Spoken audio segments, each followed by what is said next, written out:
Hey, how's it going, Richie? Well, today we're here to chat quite a bit about one of the features of Unblocked, which is our code review product. But before we get into it, we'd just love a quick introduction of who you are and like what are you focused on at Unblocked? Yeah, I'm Richie. I'm one of the founding engineers at Unblocked. So I've kind of worn a few hats and worked on lots of things like information retrieval and a lot of the systems that power the SaaS service. And then more recently, I've been driving the efforts around code review, which has been super exciting. Nice. Yeah, I mean, definitely, because I've seen it. So just as we get into this like convo, we'd like to set the stage for everyone listening and watching is what is context to you? Because we're going to say that word a lot. Yeah. So, I mean, context is super important. The problem it solves is that there's a shortfall of information. When you strip everything away from what we built, what you're left with is a model that doesn't know who you are, who you work with, what your company is about, or what you're working on. And so supplying the models with the right amount of information at the right time in the right shape allows the model to do pretty cool things. What made it so that code review was such a gnarly problem that a bunch of people are kind of coming in and trying to help work on it? Yeah, there's a bunch of problems with code reviews in general. So one of the first problems is latency. So it's pretty common for developers to spend hours to days, depending on the person and the organization, for a review. And if they require a review to merge code, then this really blocks their development for quite a period of time. At the very least, it's going to take 30 minutes before someone even lays eyes on it. If they go for lunch, that's going to delay it further. If the other developers are bottlenecked by a bunch of different reviews, then it could take multiple days. And if that happens over the course of a weekend or when someone is on vacation or something, then it spirals out of control. So I've been at companies before where, just trying to get a change merge may take up to a week at some larger companies. And it's a bit different at a nimble startup where we kind of like move a bit faster, but for larger companies, it's a real problem. So that's definitely the first big problem. Yeah. And then I don't think developers like reviewing code. It's not like it's beneficial to review code. It's good for information sharing, but it's a burden, right? Like, It's much more fun to build new things than review someone else's changes. Yeah. And it's even more of a burden nowadays because that code hasn't even been written by a human in half the time. Yeah. And then there's a myriad of other issues related to human biases. Yeah. There's kind of social biases and non-social biases. One of the social biases that's biggest is authority bias. Oh, yeah. Where you're young and an intern, you haven't proven yourself in the company, you've no credibility or trust, and you try and get a change through. Compare that with the exact same lines of code, exact same PR written by a principal engineer. One of these things is going to get merged quicker than the other, right? The type of feedback they'll receive is entirely different.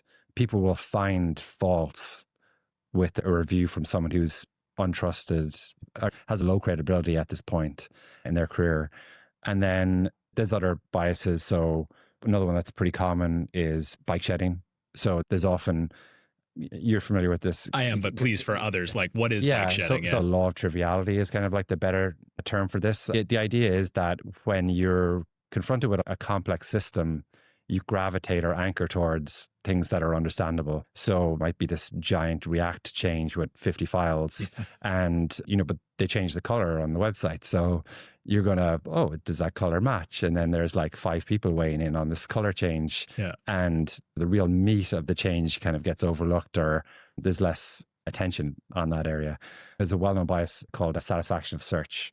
This is really interesting. If your job is to find an issue in a pull request, that's your role, right? As a reviewer, then you search and search and search, and then you find it. You find this really nasty bug, and you have this sense of satisfaction, and you've reviewed 3 out of 10 files or something, and you kind of go, cool, done. You know what I mean? Like, you either don't look at the rest of the files, or you will look at them, but your sensitivity is far more reduced because you're still like chuffed that you found a bug, you know what I mean? And there's more of these. So like, let me think. I think overall, it's uncomfortable to give people critical reviews. Yes. So as a reviewer, you don't really want to destroy someone's review, even if you do find bugs. So you kind of hold back. Yeah. And that's a natural human instinct.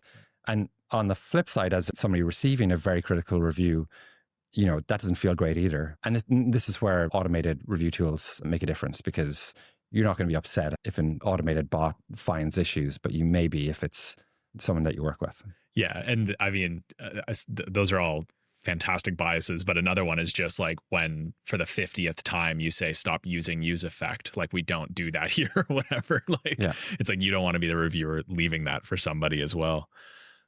What I'm also curious about is like, what is the problem then with LLM code reviews? Like having an AI, trusting it to come into the system, because like that's a great framing for just code review. It's a space. Yeah, I mean, where we were starting from was with a very sophisticated context engine retrieval and search system that we put a ton of work into over a few years. There weren't a huge amount of challenges getting this up and running because we were able to leverage a lot of primitives that we already have in the system. But there was some really interesting kind of things that we encountered. So I mentioned before about the satisfaction of search bias.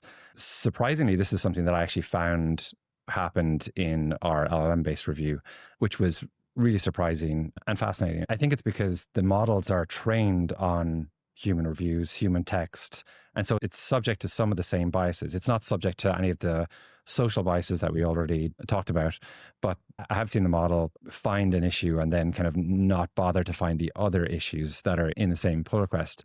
And there's kind of the opposite case to this as well, which is I couldn't find a term for this in research, but I came up with a term called null finding anxiety. So let me break that down. If your job is to find a bug in a system and your success depends on you finding that bug, then you're going to make something up. You're going to find something. The first time I saw this, it was actually pretty fascinating because it was a very simple code review, a single line change. And the reason I picked the word anxiety is because, and I know it's kind of weird to anthropomorphize this, but that's exactly what it read like.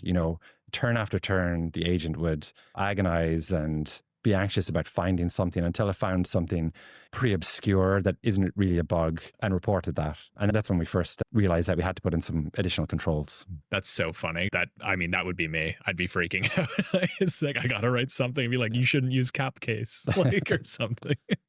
So in it, like, as we think through those LLM code reviews and obviously how we applied our context engine to it, like, how does an automated code review system try to address some of the challenges in, like, if it doesn't have the social biases, then how do we architect our system to handle those other situations you were talking about, like shedding, obviously the case you were just talking about? So it turns out you can draw on other fields of research here. So that, there's the field of reliability engineering or software reliability engineering is well understood, and human biases are also very well understood. There's a ton of research that goes into that. I think the first thing to do is recognize that you have these biases. That's usually the first way of overcoming them, just becoming aware of them. And so we make the model aware of its biases. But then we draw on reliability engineering from fields like aviation industry, for example. The way they solve for defects, because it's obviously super important, is they have systems and checklists in place. So probably the easiest way to understand this is a pilot and a co-pilot. They may have been pilots for 30 years with thousands of hours, but they'll still, every single time they taxi out, they'll go through a checklist, the same checklist they've done 100 times or 1,000 times, but they'll make sure they go through it because studies have shown that if they go through the checklist and knock every single thing off, then it'll improve reliability. So we kind of do the same thing. We create plans, make sure that the systems in place and it's methodical. That makes a ton of sense. It reminds me of, there's some famous book about this, but doctors washing their hands. Like, it's like, that's actually on a checklist before surgery, which you think is, wouldn't you just do that? It's like, we get full of ourselves as humans. But I'm, again, like, it's just so fascinating thinking about how you teach an LLM to think in the context of code review, and the fact that there's like philosophy here almost and general sciences at play. It's kind of a fascinating insight that I had into the future of software development. Using these new types of technologies, it's not enough to just be an excellent software engineer or coder or be great at distributed systems and caching and all this kind of stuff. It's also drawing on other fields that may have some overlap on how you can steer models that are based on human knowledge. Were you having fun doing this research? Because I feel like cool, yeah. You're having a good time. This is amazing. At Unblocked, when we started, we built a context engine with the purpose of one expression was to answer questions with Q&A, essentially question and answer, for engineers in order to unblock them in the pursuit of whatever task they were doing. And then you mentioned earlier that it was great that we had these primitives in place because it made it easier for you to like bring it into the code review space. And I was curious about what was it that we had unlocked, since you're a founding engineer here, that made that easy for you in order to have some corpus to like build this technology on top of, because I think a lot of other code review tools are building from scratch and they don't have access to these context systems. And then they kind of run into the problems you were just describing about code review. Yeah, I mean, it was hugely beneficial to draw on all of our expertise. So like, at a high level, code reviews need to kind of solve two things. Yeah. I'm talking about human code review. So like, it's basically, does this change, does it do the right thing? Yep. And then does it do the thing right? Like both of those. To do the thing right, which is what most code review tools and tooling in general will address, is presented with the code, is does the code look correct or whatever. And then the other problem seemed a lot more interesting and requires us to leverage a lot of context. So if you're trying to do the right thing, then you need to know more context about, well, what's the purpose of the change? And it may not always be illustrated in the PR descriptions, because not a lot of people write PR descriptions. Yeah. So, at the very least, they'll add maybe a Jira link or a linear link, so we can resolve that instantly.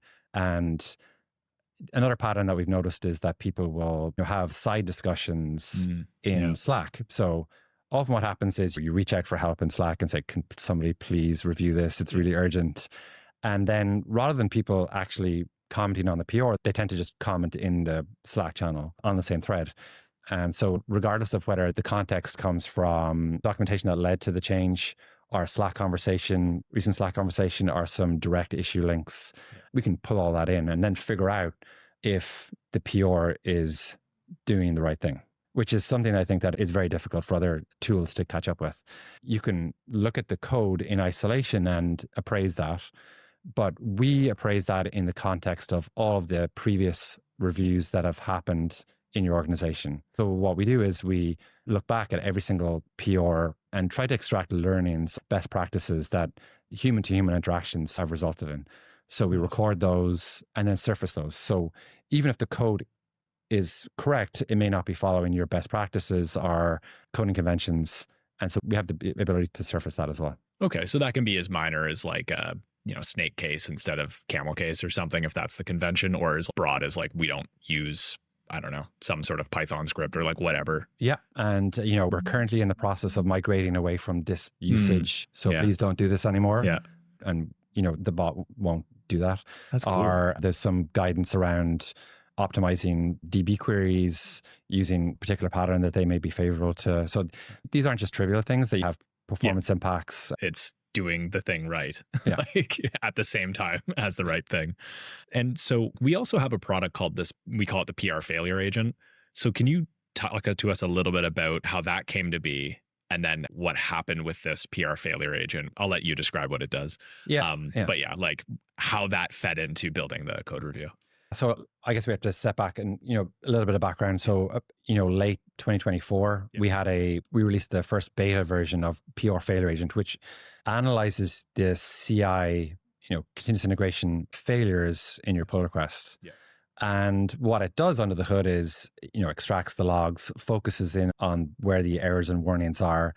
And then in context with the PR and all of the other data that we just talked about, including the diff, it tries to zero in on what in your change actually resulted in this failure. And, it was pretty successful. We had a few months where we would tune it and it got to a place that was quite reliable. What was interesting about this was that we naturally wanted to record some feedback. So users can use GitHub emojis to, react to the comments. So like if it's a thumbs up or a heart or whatever, then that's a good signal. And if it's thumbs down, then or confused emoji, then or at the start we were iterating on this and we found some bugs, we fixed them, we patched it. But over time we found that people were downvoting comments that appeared to us to be entirely plausible and couldn't really find any faults with that. So this kind of led us to a deeper analysis of what was going on. And what we found was actually fascinating on two fronts. So the first was that when we followed up with some of these engineers, we reached out to a bunch of people and some of them responded to us and said, we asked them politely, why did you downvote this? Yeah. We looked into it and it seems like everything was working okay. And, the first piece of feedback was, oh yeah, the comment was fine. It's just that it was pretty obvious. So like we were detecting lint failures or very simple unit test upgrades. So you change the function to return 5 and the test was still saying 6. So what we found was that developers don't really appreciate kind of obvious feedback. Okay. And that was super useful to know. So we tuned this and we made sure that low value comments were factored out. And so even though we found the correct failure, it turns out that because they weren't appreciated, we would just remove them. And that was the first thing. The second thing was kind of more interesting. We found that people were deleting the comments. And again, we naturally assumed that this was like a negative behavior. Right. They hate our comments. Yeah. So they hate them so much that they're deleting them. We definitely looked into this and we're like, okay, there's definitely something wrong here. When we analyzed the data, we couldn't find any issues, poured over it a bit. And, eventually we reached out to some of these people and they responded with feedback. The first thing they said was like, oh yeah, I love Unblocked. These comments were great. And I was like, okay. So what's up here? Like, and it's like, oh, well, we deleted the comments because they just wanted to clean it up before, one of the senior engineers had a look at it. Yeah. And so this is really interesting, actually. And this is where we first kind of got really serious about the social implications of posting comments on people's PRs. Yeah. I think what we want to do is always move the conversation forward in the PR, always make it productive. The whole goal is to get these changes merged as effectively as possible. And we were essentially slowing that down or affecting the approval rate for PRs because people felt that, these comments would make the PR look kind of unfavorable or messy or something like that. So that was really interesting. And so we took both of these learnings into account when we built the code review system. It was really helpful. That makes sense. If I open up the open pull requests and I see like 24 chat messages, I'm going to be like, this is going to be gnarly. It's a mess. I'll wait till later. So I'll get a coffee. It's very true. And then when you go in, if it's like 42 nitpicks from a bot, like, what are we doing here? And we're still just talking about one bot, but we have to realize as well that in large companies, you're operating in an environment where PRs have like multiple automations. So some teams have like 5 different classes of bots. Even ourselves, we have a monorepo. So we have, I think, upwards of 30 plus GitHub actions. Not all of them run, but they could all run if you touch some infrastructure code and front end and back end code. It is a noisy environment. So it's very important to be aware of that when you're designing systems like this. No, I like that a lot. You just touched on it when we were going through it with the PR failure agent, the 2 big learnings that came out and how that fed into how you sort of shaped your view on the AI code review was that, everyone who puts up a PR is trying to get it merged into main. Did you encode any principles or viewpoints into this product as we built the harness? How do you represent that wholesome intent? Like, I'm here to help you get this through. Yeah, for sure. We realized almost immediately that it was important to find real bugs. No one's going to react poorly if you find an actual genuine bug. And the earlier in the design cycle that you find bugs, the cheaper it is to fix them. One of the best things about working at a developer tools company is that you get to dog for your own product. And as I was building the code review tool, it was finding bugs in the code review tool, and it saved me a ton of time and effort. Logical inconsistencies and security issues and performance problems. I realized that I was actually addressing most of the feedback because it was finding real issues. And maybe if we go back to the null finding anxiety kind of bias a bit, one of the ways you can defeat that is by having adversarial models take a second look, if you know what I mean. So it's basically like using LLMs as a judge. The first go around, you generate a bunch of comments, make sure that, we ensure that these are all real bugs. And then you have a model take a second look and, is this actually a bug? And second model says, nah, man, it's good. It's like, you're fine. To start that. So we actually discard well over 50% of the issues that we find in the first pass. That's really fun because if that first bot is like, oh, I'm going to find something. The bar is pretty high and we want to keep the bar high. I think we would err on the side of not annoying developers because of the environment that they work in. And as you mentioned, like we learned that from the CI failure agent. It's funny. It's weird to me, but it does make sense. Like if you did change it and the test should say 5, it says 6. The engineer, I'm sure, read that and knows, but they were annoyed if a bot told them that. And people will always appreciate finding genuine bugs that are hard to find. So one thing that I think is also interesting in this space is just what makes a great code review. Like when you come and you read a code review from a colleague and you're like, thank you. Like how rare is that? And then what are the pieces to that to you? Yeah, I think we've kind of covered some of this, but it should be specific and actionable. It should be focus on real bugs and not nits. It should uncover things that you haven't thought about. you've updated this file, but did you think about this other use case? And these are the type of things that we can surface now. And more than that, is this pure doing the right thing in the first place? Yeah. It's like, are you sure you want to go down this path at this point? There's a bunch of documentation discussions that point in a different direction. That's where we really want to get to, because that's the higher order bit. And every time you make a code change, it's kind of a fork in the road. You decided to take one approach versus another. Having a second pair of eyes look at that and tell you up front, that's good, or you could choose another alternative that would result in a completely different path. That could save you a lot of time in the future. That's such a valid point. It's something I hadn't actually deeply considered until right now, which is often our customers are very large enterprises, like engineering teams of hundreds. There's no way one engineer would know everything that the org is trying to do at any given time with intent. So if you're presented with that fork in the road with a context engine that is doing the code review, is it possible for Unblocked to actually find those things? Like, well, actually, hey, there's this project over here. Like, don't touch this function or whatever. Is that? Yeah, I mean, there's many layers of hierarchy here. I mean, you can imagine a tool that only looks at the diff itself. Right. And so that's like level one. And then there's tools that look at the rest of the file. And then there's tools that have access to the rest of the repo. And then there's tools that have access to all of the repos. Yeah. And then there's tools like ours that have all of that plus access to all of your issues, documentation, Slack conversations, and it really levels up the review. Yeah. No, it's like the output is certainly more impressive and hopefully affects like the actual getting through of it and moving the organization forward, which I think is fantastic.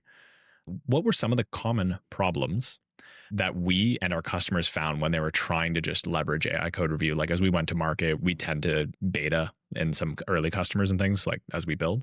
But did you see any common patterns of issues beyond the please don't nitpick and then obviously real bugs? Yeah, I mean, pretty much every single one of our beta users that has used code review is already using code review tools. And some of them are using 2 or 3 different code review tools. It's a very crowded space. The feedback we've received from customers is super positive. The acceptance rate of our comments has been high. And when they compare us with other tools, they find that there's less noise. And even if we don't get it right, it at least moves the conversation forward. That's ultimately the goal. The goal is to land these changes as efficiently as possible. Maybe we'll overcall or undercall an issue, but at least it'll always be grounded in citations, previous discussions, or valid other sources of code. It always tends to move the conversation forward. I actually love that because one example you sent to me once of a code review was like Unblocked reported. It was like, hey, there's this thing. And then there's a comment from you that you're like, hey, that looks like something I would say. The sources were actually you saying that on other peers. Right. It felt almost existential to me. But yeah, maybe we should dig into this specific feature a little bit. It's basically memories for PR reviews. We record PR conversations between human-to-human interactions and categorize these, cluster them together. When we encounter a similar issue in a live PR, then we'll look back and see what the resolution of that discussion was, and then apply the same changes. For transparency, we'll actually cite the previous discussions as well. And what you're saying is basically that it came across in my own voice on my own PR. So there was definitely kind of an inception moment here. Yeah, it was pretty hilarious. But it's also super helpful because like, again, to this point, like, it was legitimate. Yeah, this is real stuff. One thing that's happening in the AI code review space, as we've described, there's quite a few tools here now. It's a busy space. People are kind of trying to create benchmarks in order to be able to hopefully pick the tool that's right for them. What is the challenge with the benchmark space though in AI code review? Yeah, I mean, benchmarking is super important. Obviously, you have to have some measure of quality for these types of tools. I think the problem here is where people might be paying a bit too much attention is on these KPIs. So if you measure, the number of comments that are bugs, potential bugs that you find on a PR, and that is your measure for success, then you're going to optimize for that KPI and you're going to find more and more issues. And for various reasons that we've already discussed, this is not what developers want. Like when you're designing a product, you want to find real bugs, not nits, and not annoy developers and keep the conversation moving forward. Yeah. Reading some of these things, it makes me remember the time, like, I feel like it was 10 years ago now that we were like looking at like engineers were good if they had X lines of code changed. Right. And we're just like, this is bad. Like, it's almost the opposite. Yeah, exactly. It's probably we should look at deletions, if anything. No, thank you so much again. This has been an absolutely illuminating chat. Yeah. Really appreciate it, Richie.